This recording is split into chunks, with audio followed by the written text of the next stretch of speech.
The aquarium hobby can sometimes be an expensive hobby, as some of you have probably figured out, and we always look for ways to save money. However, sometimes the ways in which we save money can go horribly wrong and actually cost us a lot more money in the long run. And so in today's video, we're going to talk about some ways to save money in the aquarium hobby, but things you need to be very careful about when you do that.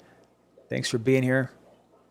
Well, hello everyone, this is Jason from Primetime Aquatics. Let's take a closer look at some of these ways in which we can save money and some of the ways in which it can go wrong.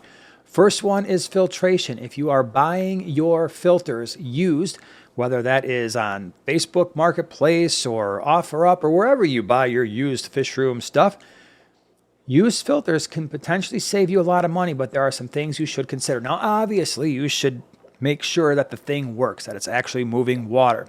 However, there is a hidden danger there, and that hidden danger is potential contamination. And so if you've got a fish tank filter that was part of an aquarium where everything died, well, guess what? There's a chance that some of those pathogens could be connected to the filter and the filter media itself. And so here's what I would recommend to try and avoid that to the best of your ability. One, get rid of all the filter media.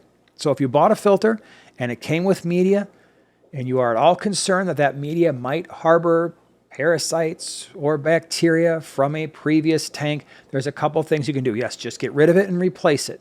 Now, I know that's not going to save you a ton of money, but at least you will have peace of mind. The second thing you can do is make sure, if you really want to use that media, like let's say it's a canister filter and there's tons of sponge in there and stuff like that, make sure that it thoroughly dries. And so a lot of times, most pathogens are not going to be able to survive without liquid water available. And so when you make sure that that is completely dry, especially if you can sun dry it, and those UV rays can also hit the surfaces of that media, that can go a long way in ensuring that the filter media is going to be okay. For me personally, I just replace it. Now, for the filter itself, if you are at all concerned about that, after you've removed the media, you can spray it down with hydrogen peroxide, the same stuff that you buy at a store. You could use 10% bleach to wipe it down as well. You could do that for the intake tube, and that will, generally speaking, greatly reduce the likelihood that you're going to introduce pathogens into your new aquarium. And like I said, just like with the media, make sure that that filter is thoroughly dried before you use it again. Now, obviously, if it's a sponge filter, well, that is the media itself. And so again, you're going to want to make sure it's thoroughly dried, ideally out in the sun, and that way you don't have any potential issues later on, or at least you minimize those issues.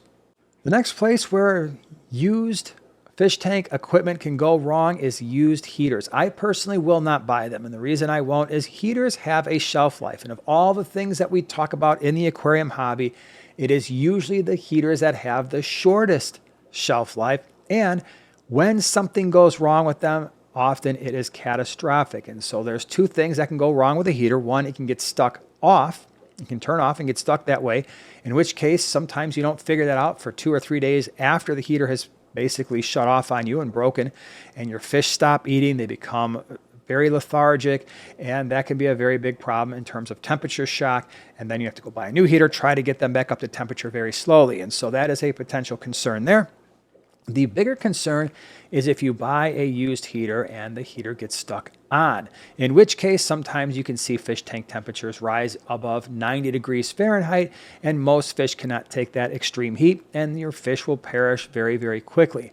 And so if you are even considering using a used heater, I would thoroughly test it for a couple of days, make sure that it's holding temperature properly, inspect the heater, make sure that there's no frayed cord or anything like that, and that everything is in good shape. But that is one, generally speaking, I do not mess with on a used market. Now, on the flip side, you've got lights. You can save money with used lights. However, the things that you're going to want to consider there is make sure all the LEDs, I'm assuming at this point we're all using LED fish tank lights, and if you're not, I'm not even sure where you can find the bulbs anymore, but make sure all the LEDs are working just fine. And of course, do a close inspection of the cord to make sure there's no fraying or damage there as well. Just make sure it works. But for the most part with the lights, that's probably one of the safer things that you can buy used. If you want a full detailed video on aquarium lights, check out that video in the upper right-hand corner. We go into a lot more detail in terms of what lights are good at each price point. Then there's the wood and the rocks, the hardscaping. If you want to get that used, sometimes you can save a lot of money. This potentially is one of the areas where you can save even the most money. It's not uncommon for rocks to go anywhere from $2.50 up to $4 per pound at the retail stores. Sometimes when you get them used, you can get them a whole lot less expensive. Now with rocks, it's not necessarily as big of a deal as it is with wood because they're not as porous. Generally speaking, again, I like to have that hardscaping thoroughly dried to reduce the likelihood that any contamination is introduced into the aquarium. You could certainly spray the rocks down with a 10% bleach solution and then soak them in water.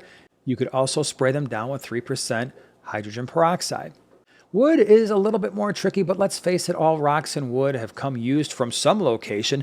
Our concern here is that these things were in an aquarium where there was a disease outbreak and you don't necessarily know if that happened or not. So when it comes to wood, if they are smaller pieces, you can certainly boil the wood. Do not boil rocks, but you can certainly boil wood, and that would take care of most potential pathogens. If the piece is way too large to boil, again, a lot of drying out in the sun can certainly help with that. If you'd like more information on rocks and wood, check out the videos in the upper right-hand corner. I do a full breakdown of the different types of wood, advantages, disadvantages, and then, of course, with rocks, I've compared Ceireu stone with dragonstone, two of the most common rocks that we use in the fish tank hobby. Last thing I want to touch on is used aquariums and the dangers there. Of course, the major danger is the fact that that aquarium could potentially leak and that the seams are not intact. And so what you're going to want to do is pay special attention to the silicone on the seams of the aquarium. Ideally, it would be nice to see if that aquarium is actually holding water before you buy it. It's not a bad idea if you do buy this aquarium and you don't know if it was holding water before you bought it, or at least you didn't see it. Fill it up, preferably in an area where if it does leak, it's not going to cause a problem. So maybe out in the garage or outside somewhere, fill it up, make sure it's holding water for 24 hours. There's no leaking anywhere. I did a video on how to inspect aquariums that I'm going to put in the upper right-hand corner that I think is very valuable. And you can use those tips to make sure that the aquarium that you're buying on the used market is at least going to give you the best possible chance for success. All right, everyone, so saving money in the aquarium hobby can be great, but there are some dangers to look for. Once again, if you want more information on how to make sure the aquariums are structurally sound, check out that video in the upper right-hand corner. If you want a full breakdown of all the different types of woods that are out there for the aquarium, check out that video in the lower right-hand corner. As always, thank you so much for being here. We'll see you next week.